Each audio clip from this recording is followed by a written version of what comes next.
real hard to pick out in the crowd. No one will ever find me. Never.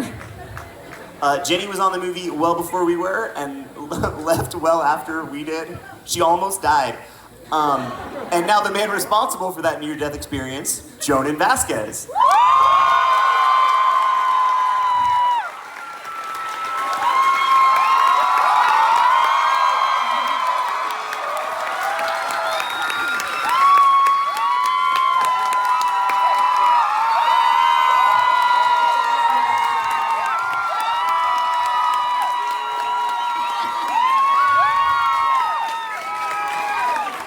So you've heard of him.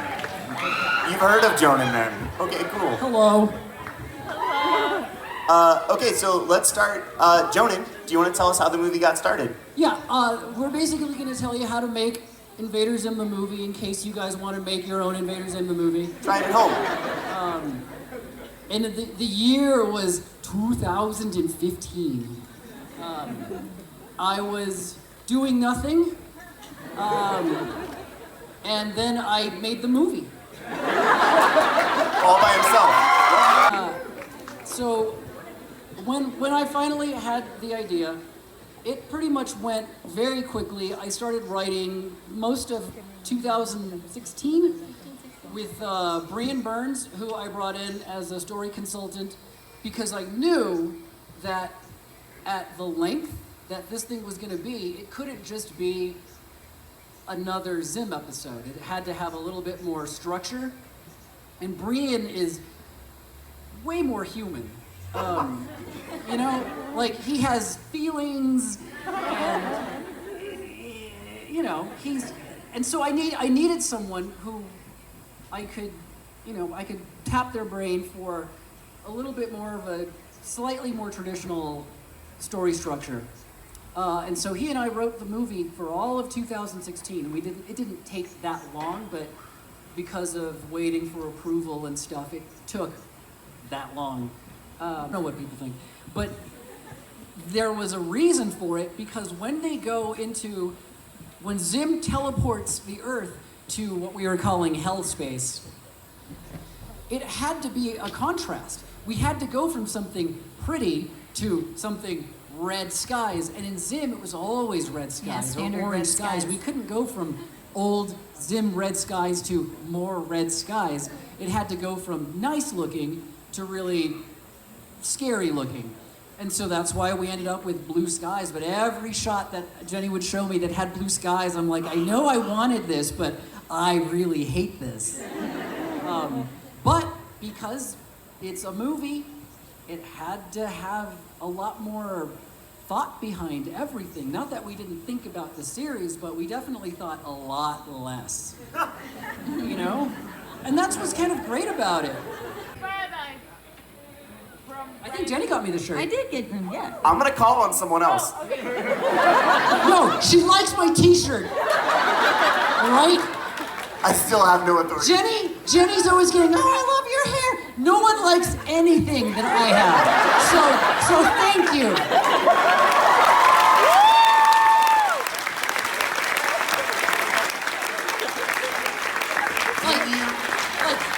Walking around with Jenny, everyone's like, your hair's so beautiful. Or Jake always gets, your beard is so beautiful. Yeah, all the time.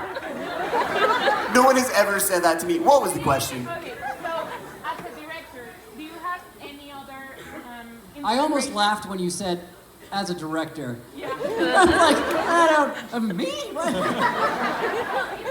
Big steps, right? Like Big Hollywood director. So, It was big. do you have any other inspirations around, like other directors or other movies? Like, oh, I want to try this.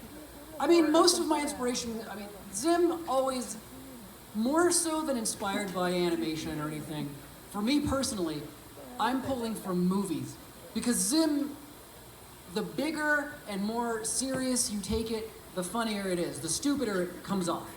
So every time I'm talking to people, I'm referencing horror movies, big science fiction movies, and then everyone else brings in their inspirations. And we have a lot of people who are like into anime, not my thing, but so I remember really not his thing. Oh, when we were doing the Peace Day bracelet conference shot, I referenced a Goofy movie as an inspiration for a shot, and I almost got laughed out of the building. wait.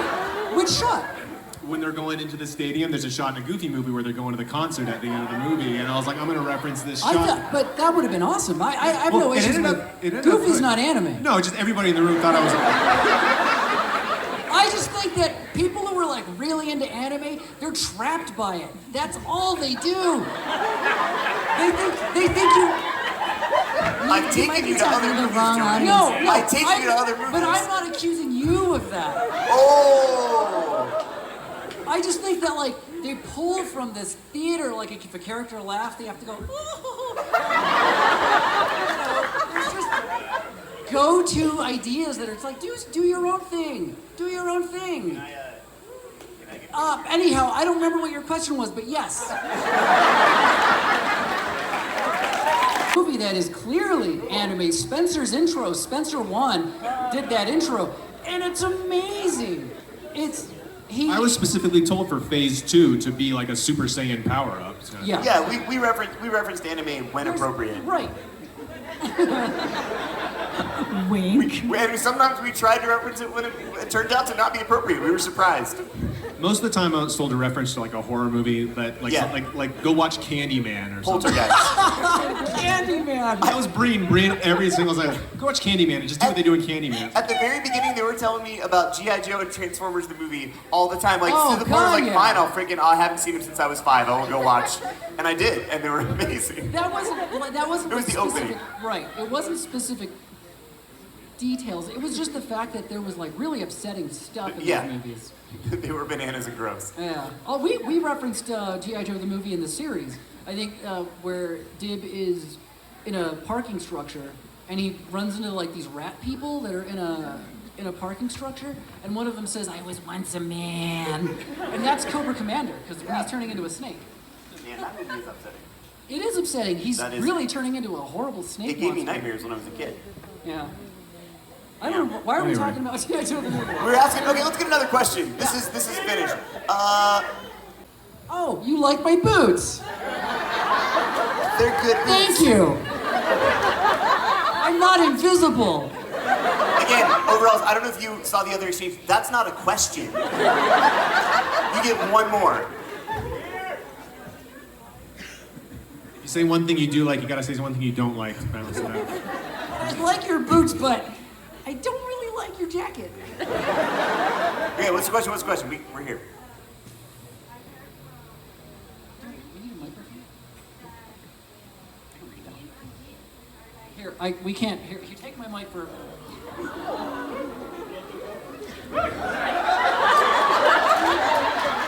Calm your down. question's over. Calm down. We need to hear the lady. Not woo-worthy. Okay, let's have it. You've heard. Okay, I've heard from other interviews that you say that Deep and Sim are like two parts of you, and Deep is like that part of you that when you were a kid you believed in all these strange things, aliens, and paranormal stuff. I wanted to know. I know it's a silly question, but I'm very curious. And what do you think about those things now? Do you still believe in aliens? What do you think of paranormal stuff? I'm very interested in that, so I want to... Brain erasing What? ghosts. Yeah, Dib was. I wasn't actually hunting ghosts and stuff, but I was obsessed with ghosts and demons and aliens. Just anything that wasn't here. Anything that wasn't in my life that would be some sign of like there's so much more. Because I was just I grew up in just kind of a very normal suburban environment, and I just dreamed of way weirder shit.